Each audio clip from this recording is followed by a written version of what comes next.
Greetings, everyone, and welcome to the first update review of 2025. And this is to cover the 1.55 patch for the January update. New cars, changes, additions, and all sorts of things going on in this update. So, without much more getting around, let's see what we have here. And that interesting little sound is from the Hyundai Ioniq 5N, a car first shown off at the World Finals back in December. Now, before we begin, if you did watch that Nations Cup race as part of the viewers campaign, you have to go to your gifts part of your garage, look for a ticket that says viewers campaign, and there you will find the car by opening the ticket, and you have it for free. Otherwise, you can get the car from Brand Central for the price listed here on the screen. So as for what you can do with it, well, you can apply the wide body here, add some little bit of fender folges here and there on the car there. Those look pretty attractive with those on there. And as far as GT Auto options, you have this little splitter here, and you have this little addition to the sides there. As if you've watched a certain hill climb, you'll recognize some of the parts there. The diffuser is interesting, and most recognizable, not this wing, this one right here. So, if you want to make yours look like that car from a certain hill climb, you can. And as for the car itself, this is actually a pretty interesting car. Now, as you saw there, I learned the hard way that braking distances are a lot longer, but apart from that, it's actually not terrible. And that was actually the only instance where I ran into that problem. So, to really give context as to why I feel this car is just so fantastic, at least for what I've read, is that typically EVs are shown off in two ways, at least in games. Either as production like EVs that usually outside of looks maybe aren't really all that interesting. The sound's a bit drab, and the driving is sort of ranges from meh to, well, understeer central. And a classic case that I seem to see almost all the time with EVs is the braking distances are ridiculously long. So usually they're an overly understeery affair that usually isn't quite all that pleasant. And if you're trying to convince people, especially certain gamers, that EVs can be pretty cool, I think the last thing you need is to have something that is an understeer trap pretty much everywhere it goes. And then there's the other presentation of these, which is usually these purpose-built racing machines that naturally they're going to come to a stop. They're going to turn, they're going to grip, they're going to accelerate. And usually that's another way of saying, hey, EVs are cool and all that. Here's the problem though. We've done that trick for years with gas vehicles. So, of course, that wasn't exactly going to be a problem. Everything is good at a racing application. Okay, almost everything. But the point is, it's not really all that different. So for me, this car represents a massive difference compared to all the other EVs that I usually would drive in a game, or usually this one. And to be frank, this is the best one out of all of them.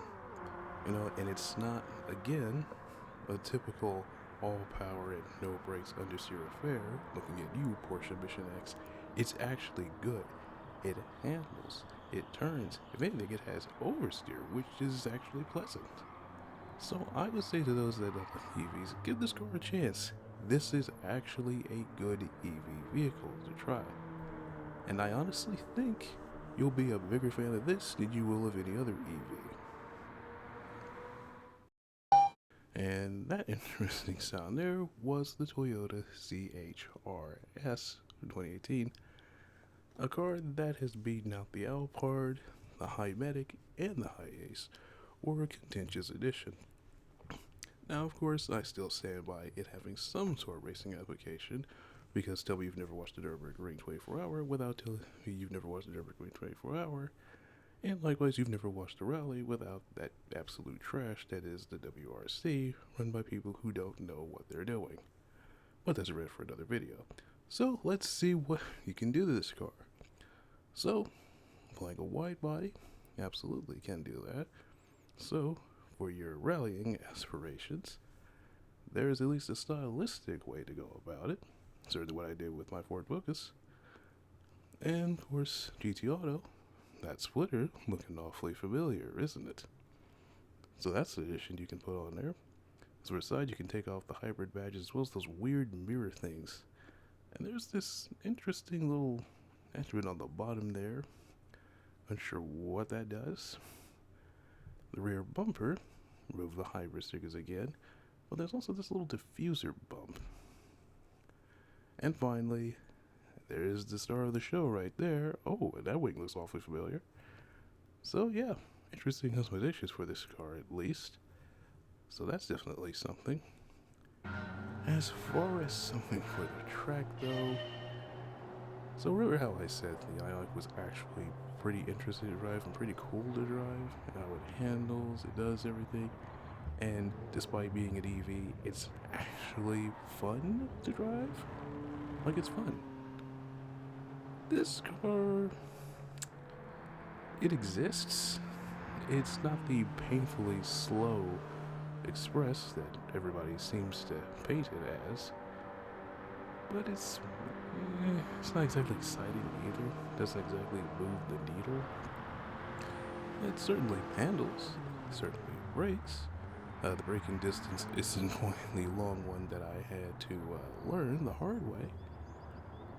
So you're not getting the Mission X levels of, oh, that brake there, that's no good. But it's also just, it's not exactly a car that excites the senses in many ways. Now it performs quite decently actually. Turns well, brakes well, stops well. Like the car, it does those, but it doesn't really have any additional, I guess, flair to it that you would need to feel all excited about. Now, of course, unlike those, I really don't like this and would prefer other things in the game. I pretty much am not the biggest, I guess I'm not all that excited about it, but I don't really hate it. And the reason why is that, well, you gotta remember that at the end of the day, that's what Gran Turismo is all about. Having mini cars, even the least interesting according to the more enthusiast folks, included in there. It's a very mostly inclusive game when it comes to the variety of cars included. So while this does feel more like a Polyphony digital checklist, who knows, maybe Kazunori saw this once and absolutely went nuts for it. But, it's there. It exists. And for those who wanted something faster, yada yada yada, it's not that. We got it. You don't need to absolutely go on a full-on essay about it. We get it. You don't like the slow stuff, yada yada yada. Oh gee whiz, it's elementary school me all over again. For those that do like this, and those who have driven or have the car, hey, that's pretty cool. Perfect example of how, hey, there are people that do like this. There are somebody out there that say that, who asked for this, or nobody liked this, or whatever. Well, tell that to the people who literally own one of these cars. Tell that to the people who love this car. Sounds to me like they exist. So, the car, it's definitely gonna have a split opinion on it. But, as far as my opinion goes, while I might not be the most excited about it, I don't hate it either.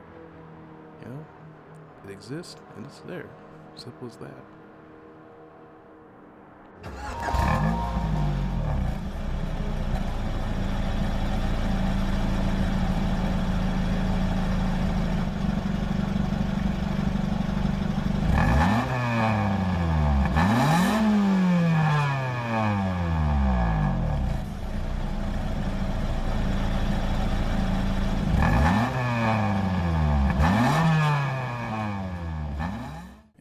This sudden increase in volume comes from the Honda Civic Si Extra EF 1987.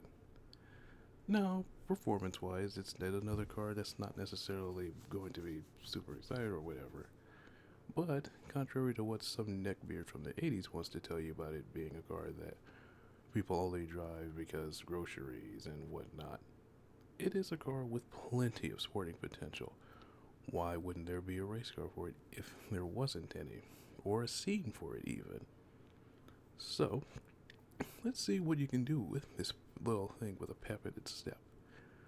So, as far as wide bodies go, it has one. It's kinda, sorta. Not exactly the biggest bulges I have seen on a car there, but, you know, whatever. As far as GT Auto stuff, well, the front bumper, if you wanna go crazy, trying to imitate that certain racing car, you can do that. And likewise, you can do some additions on the sides of the car, so you can add those little fender attachments there. Yet again, another bumper where you can kind of go crazy with some of the stuff there. I tend to like the vented ones there. There's just something really cool about that.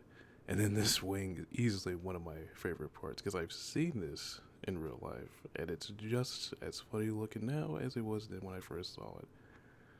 So, some cool customization you could do to it. And one thing I didn't show was that you could put a car bomb on it. Remember when those were a thing? Yep, I'm old. Anyway, so as far as performance for this car there, and how it does on the track there, it's pretty fun. It is a very decent car, stock. It drives brilliant. You know, it's really fun to throw around. And it's another example of, the entire ethos of Gran Turismo. Having cars that, are unassuming, that don't seem all that interesting, that don't seem like they're the most sporty things in the world, and yet you can take them around and you can see the potential in those cars. And this car is a great example of that. And again, for those that argue it's not sporty or it's not a racing thing, okay, how do you explain the Motul Mugen Civic? That seems pretty sporty to me. Someone clearly looked at that and thought, that looks pretty sporty.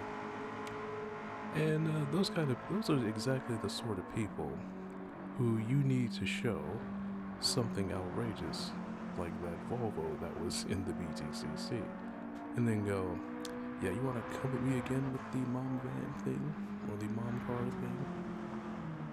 Anyhow, point of the matter is, the car is it's great to drive, and in my hands, just in its stock form, it does things pretty decently. It brakes, it handles, it accelerates, it's pretty neat.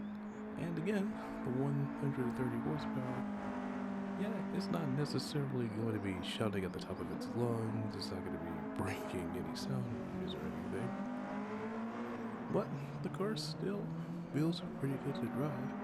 And like I said before, it's got plenty of pep in its step there. And it's a perfect example of how that slow racing appeal, or that slow car racing appeal there, that so many people do like.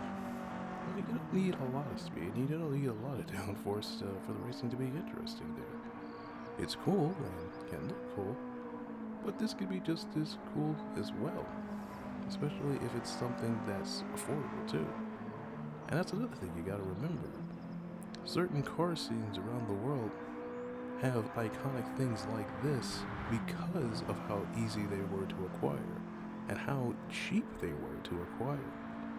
So therefore, you had massive tuning scenes, and there are plenty of people in the UK who will attest for cheap little cars like this making up a whole bunch of that scene because the thing was dirt cheap. And from that point on, there you had a base to do whatever you wanted. So this car, it's a perfect representation of that ethos of Gran Turismo.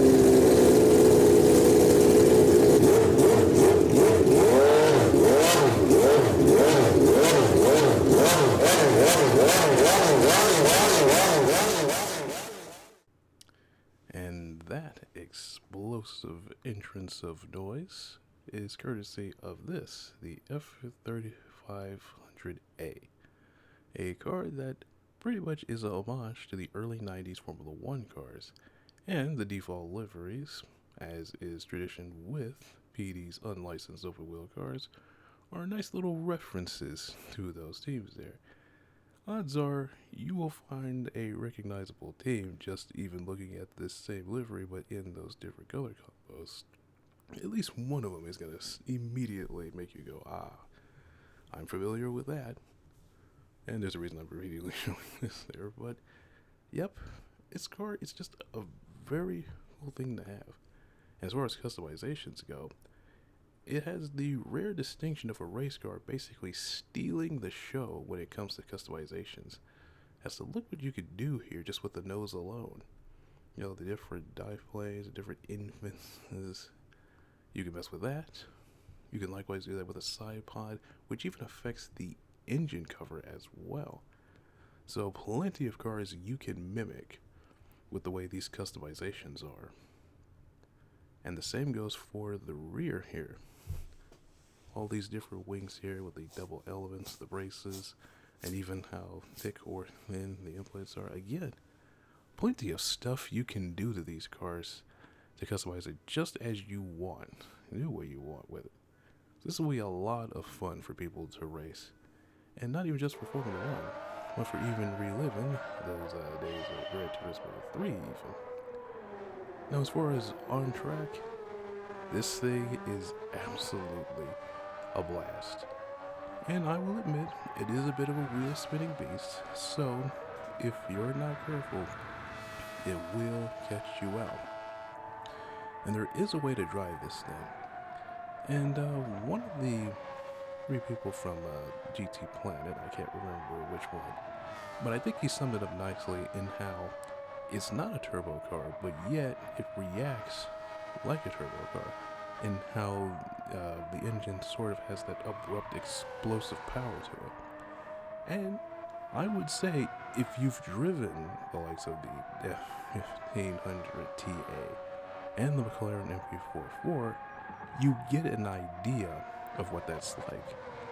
And I think if you are quick in those, it will not take you long to figure out this car.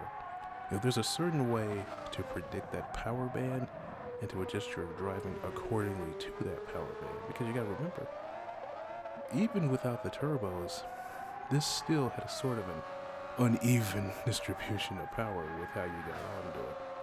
The closest Formula 1 cars ever got to that sort of thing was, I think, 2014 when they reintroduced the turbos, but with the hybrids instead. And we know how those cars, if you weren't careful, again, you were going to find the barrier or you were going to find the grass. So it's all about finding that right balance of remembering how and where to deploy that power as you accelerate out of the corner. But overall, fun car. And basically the most nostalgic car of the bunch, just because it's a reference both to the series and to an era of racing. It's just a nostalgia car to end all nostalgia cars. So as far as other additions, there's been 3 new races, with the World Touring Car 600 at Interlagos, the Sunday Cup at Kyoto Driving Park, and Japanese FF John 450 at Sardinia Road Track. There's also an extra venue book for the Group C cars, so if you want to do that, as of this recording, those 3 Group C cars are available from the Legendary Car Dealership.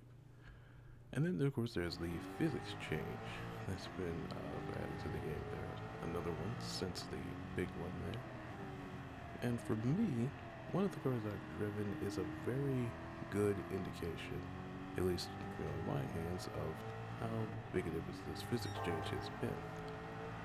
So for me, this Mustang that I'm driving here, this particular course, it's been a challenge to get around, as it's not so much the infield that gives me trouble, it's NASCAR 1, 2, and NASCAR 3 and 4. On those, at a certain speed, the car starts having a bit of a death wobble. And usually, once it starts doing that, I know I'm eventually just going to be looping it around anyway. That was what usually happened prior to this update. But after it, the car just drives so much better. I can actually drive the thing. I can actually make a whole clean lap. I can do multiple laps cleanly, regardless if I have TCS on or off. And finally, the new scapes, a new thing called chromatic drive. Series of pictures here with a lot of overexposure and some color contrasts that really look amazing to see here. So if you really want to turn up the artistic view for your pictures there, you really want something colorful and really visually striking there, this is absolutely the scapes for you right here. You know, I might end up using these at some point myself because I really like what I'm seeing here. It really makes for some pretty neat projects there, if anybody's considering it. So, that is a lot of the update. And it's an interesting update with some interesting additions, both with cars, with some features, and so forth. The few things that I didn't show were the Sophie races added to Bathurst, and another track I want to say it was Red Fork Kyoto. I could be wrong, but those were some of the changes there that I sort of forgot to go about and look at. And there's also been changes to the controls, for example, settings on the dual sense, excuse me, for those controllers there, as well as some adjustments to the wheel. Now, having tried this on pad with certain cars there, it definitely feels a little bit better for me. I still have the pad, and I get on it from time to time there, and I kind of still use it regularly just to remind myself what the game feels like on pad there. And I've gotten to a comfortable point where I can still make some good laps and be comfortable with it. And for me at least, pad feels a lot better. Steering is a lot more smoother there. So for those who play this game exclusively on pad, I think you'll like it. I think you'll enjoy it. It's definitely more improved. As far as wheel settings go, I myself, like I said, I've always tried the Mustang because it was one of the better examples of the problems with the physics beforehand. But again, it's an improvement for me. I like it certainly. Some of the harder cars will likely be a little bit more easier to tame there, and it won't just be pretty much an instant loss every time I drive them, and so forth. So anyway, that's it for this review overall. Very interesting update in terms of additions, in terms of the contention for certain conditions, but also certain improvements and so forth, as well as just the interesting variety that comes with it. So, and this is a brand new style for these reviews, where I go a little bit deeper with the cars and slightly with the features. So if you like this new style and like this new video, then give it a like. And if you want to see more, subscribe, as I will keep doing these for all future updates that come out during 2025. So that is it for me. And as usual, I will see you guys in the next video.